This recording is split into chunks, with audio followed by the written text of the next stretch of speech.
In today's lesson, we are going to extend our learning about how to apply the distributive property with other expressions. Today's objective is students will be able to multiply polynomials with monomials using the distributive property of multiplication. Today we're going to extend it further and not just work with integers, but we're going to work with expressions in the form of monomials. Let's review what we already know. We already know how to write and multiply numbers using exponential form.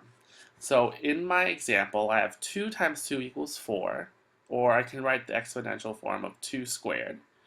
And I know 2 times 2 times 2 gives me 8, and I can also write that as 2 cubed. And then if I see 2 times itself 5 times, I know that the answer to that is 32. Or I can write that as 2 to the 5th. So what if I have an equation 2 squared times 2 to the 3rd? How can I solve this? Well, I know that 2 squared is also 4.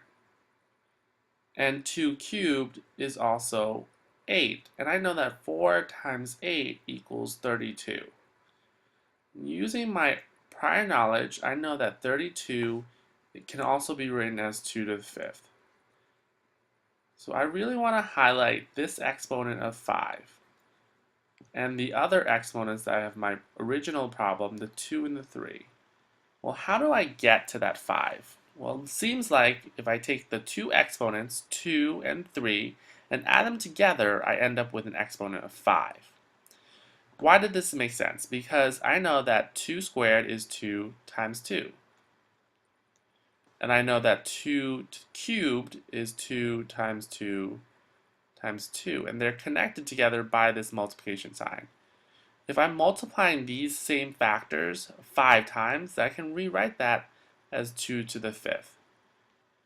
Or simply, if I have the same base, I can just find the sum of the two exponents to get the exponent in my final answer. We also want to apply this concept to variables. What if our variables also have exponents? Well, the first thing we need to check is, are the bases the same? In this example, x squared times x to the 4th, I notice that my base is x.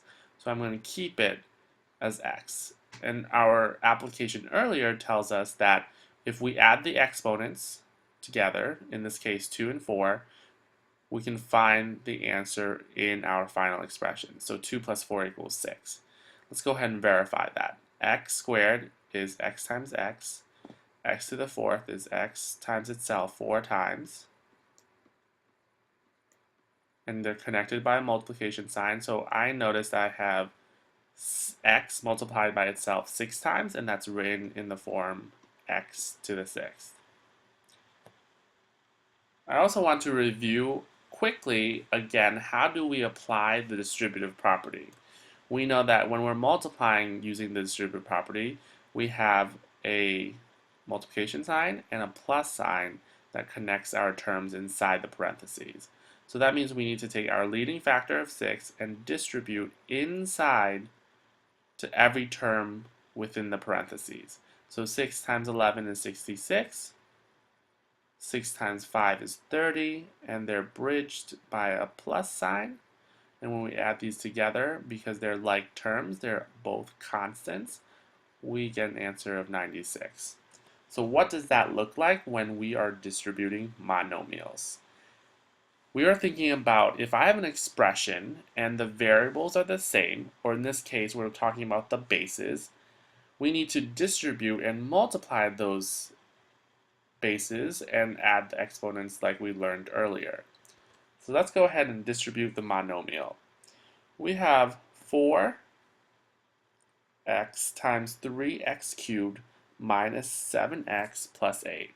So let's apply the coefficient to each of the coefficients or constants inside. So positive 4 times positive 3 gives me positive 12. I have x to the 1st times x cubed. It's a power of 1 because it's imaginary. I'm going to pretend there's a 1 there. X x to the first times x cubed is going to give me x to the fourth, because 1 plus 3 is 4. Positive 4 times negative 7 is negative 28. X to the first times x to the first gives me x squared. A positive 4 and a positive 8 gives me a positive 32. And there's no x's to multiply to except for this leading factor, so I'm just going to rewrite the x.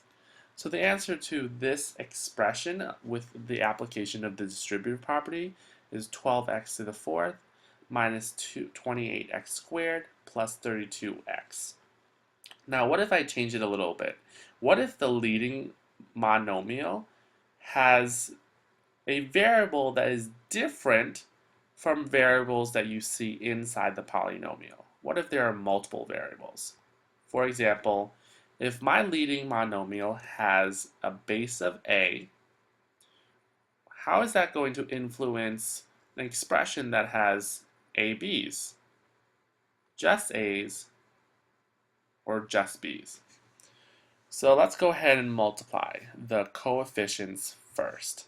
4 times 3, positive 4 times positive 3 gives me positive 12. Just like the idea of apples and oranges, I can only combine, or in this case I can only multiply bases that are the same. So a to the first times a to the first gives me a squared. And since there are no b's in my leading factor, I'm just going to rewrite that b cubed. Moving on, 4 times positive 9 is positive 36. I have just a's here, so I can just take a to the first times a squared to give me a cubed.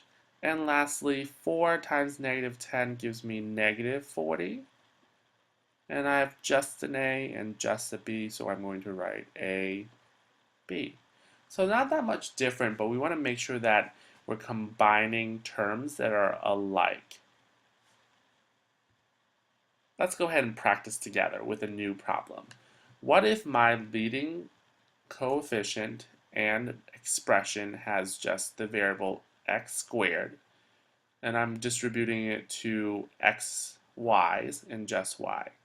So same process, coefficients first. Negative 2 times 8 is negative 16. X squared times x to the fourth is x to the sixth. There are no y's to multiply except for that y in the 8x to the fourth y. So I'm just going to rewrite that y. Negative 2 times negative 5 is positive 10. X squared times x squared is x to the fourth. And I keep that y squared. Negative 2 times positive 7 is negative 14. And then I keep the x squared, and I keep the y. And that was my final expression. Here's your turn to do it on your own. What if I gave you this problem? What do you think is the answer? Remember, careful, we're working with c's and x's. And then when you're done, why don't you give a go at a challenge problem? What if my monomial also has multiple variables? For example, what if it has a's and b's, and you're distributing it to a polynomial that has a variety of different combinations? Let's see what type of answers you come up with. Good luck!